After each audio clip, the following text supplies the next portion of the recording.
Oke, halo Mas Bro, assalamualaikum warahmatullahi wabarakatuh. Selamat datang lagi di Dani Haris Channel. Dan di video saya kali ini saya bakal ngebahas tentang Honda CBR 250 RR, R15 V3 dan GSX R150 ya. Saya bukan mengcompare untuk kecepatannya ya, karena itu beda cc nya. Tapi saya bakal mengcompare nunduknya alias stangnya ya. Stangnya itu ketiga motor ini memiliki tipe yang sama, yaitu adalah underyoke. Yang setahu saya ya, underyoke itu dia setiganya ini sob nih, yang ini segitiga ini dia tuh berada di atas jepitan stang ya. Jadi sini segitiganya, terus stangnya itu dijepit di bawahnya kayak gini nih, di bawahnya. Nah itu namanya underyoke ya.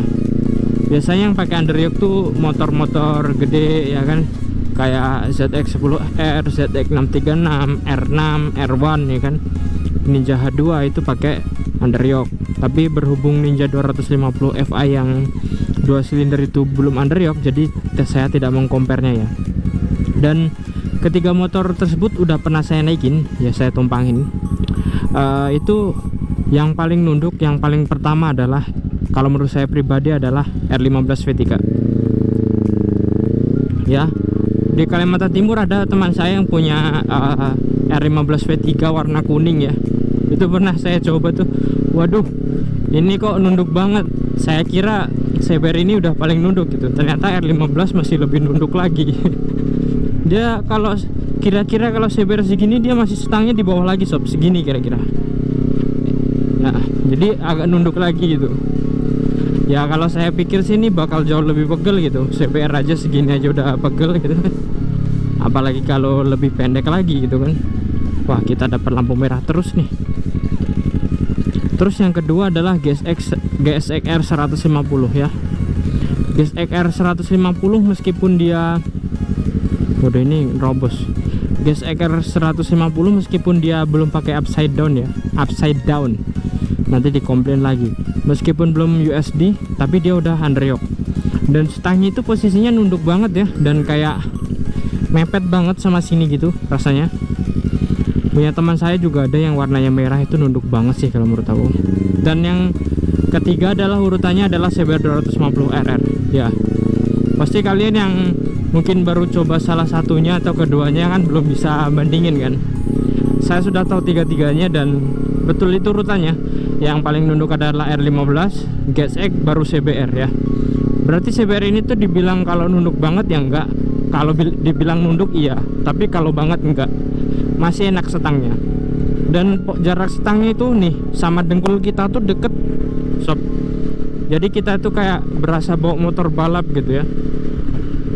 Ya memang pada dasarnya motor ini RR ya, racing replika ya. Jadi memang ya gaya berkendaranya seperti inilah gitu.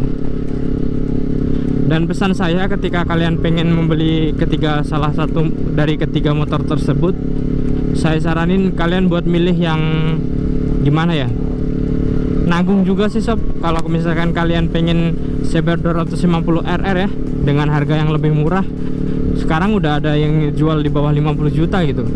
Ada yang 45 bahkan ya, 44 ada itu yang ngejual segitu. Dan kalau kalian beli R15 atau GSX second juga ada yang murah ya kan. Tapi kalau saya bilang belinya baru sih, saya saranin buat beli yang second aja, karena harganya itu bisa dibilang agak anjlok ya. Motor-motor zaman sekarang tuh harga-harganya menurut saya agak anjlok, agak ya. Dan kalau bang, kalau misalkan recommended mana, GSX R150, R15 V3 atau CBR 150R? Itu pertanyaan banyak banget ya dilontarkan ke saya, baik maupun di komentar maupun di DM Instagram. Kalau saya sendiri, saya pribadi sih ya, saya paling suka itu R15 V3.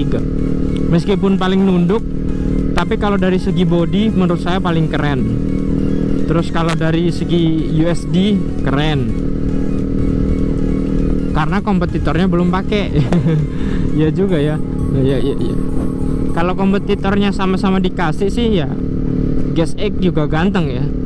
Tapi nggak tahu, kalau saya pribadi kurang suka gitu sama modelnya CBR 150R yang facelift. Kalau dibandingkan dengan R15, kakarnya kalah ya CBR. Kalau R15 V3 tuh kalau dilihat itu garang aja gitu. Saya sering lihat kalau pas Sun Mori dulu-dulu itu keren gitu. Warnanya juga bagus sih, warna-warnanya juga menurut saya sih bagus sih. Justru kalau saya pribadi justru malah keren R15 V3 daripada R25 yang facelift. Itu perasaan saya pribadi ya kawan. Jangan mengasumsikan kalau saya fanboy atau bagaimana, enggak. Itu cuman asumsi pribadi ya, atau opini pribadi saya. Justru kalau R25 facelift saya bagusan yang lama sih daripada yang facelift. Kalau untuk Ninja sendiri stangnya belum underyoke ya, yang 250 cc. Itu lebih enak kalau dipakai jalan jauh ya kan. Tapi rata-rata sih ya, nih rata-rata motor yang pakai upside down itu underyoke. Kecuali memang motor-motor touring ya, motor-motor gede yang pakai touring itu nggak pakai underyoke, tapi pakainya stang atas ya, stang tinggi gitu. Dan kalau Bang CBR itu apa bener pegel banget? Kalau saya bilang sih enggak ya. Kalian cuman butuh penyesuaian beberapa minggu, kalian udah bakal kesesuaian sendiri. Cuman kalau misalkan kalian bawa boncengan tambah berat itu bener, tambah pegel ya bener. Soalnya tergantung boncengan juga kalian ya. Kalau boncengan kalian nempel terus ya pastinya gampang pegel. Cuman kalau boncengan kalian itu pegang pundak, enggak ya, malah enak menurut saya. Kalau misalkan kalian memang berniat untuk membeli salah satu dari 3 motor tersebut, saya saranin sih ke CBR 250 RR aja ya. Iyalah kenceng. 2 silinder soalnya ya kan. Dan mari kita tunggu keluarannya GSX-R 250 ya, supaya pasar 250 cc di Indonesia tuh rame. Apalagi kalau GSX-R 250 datangnya langsung ke 4 silinder, langsung lawan ZX25R. Wah itu mantap banget lah.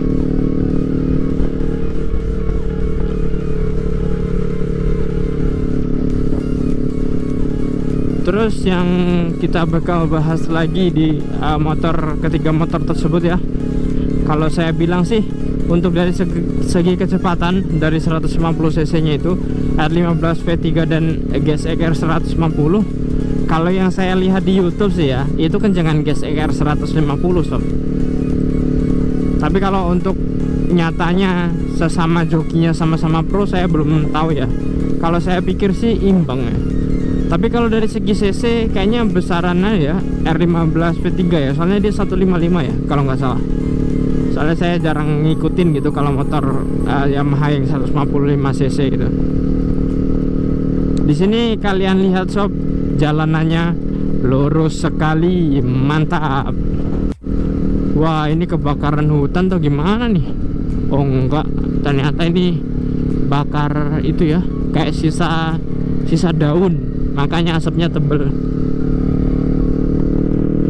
Nih kalian lihat jalanannya nih, langsung nge-track aja.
Oke kawan-kawan YouTube, jadi videonya saya close ketika ngedit ya. Soalnya ketika saya masih merekam seperti ini, sebelum saya closing baterainya udah keburu habis. Jadi saya pas ngedit baru diisi suaranya. Oke, terima kasih buat kalian semua yang udah nonton sampai selesai. Jangan lupa untuk subscribe dan juga follow Instagram saya @danifoblos. Terima kasih yang buat udah nonton. Jangan lupa berkomentar apabila ada masukan atau pertanyaan, dan wassalamualaikum warahmatullahi wabarakatuh.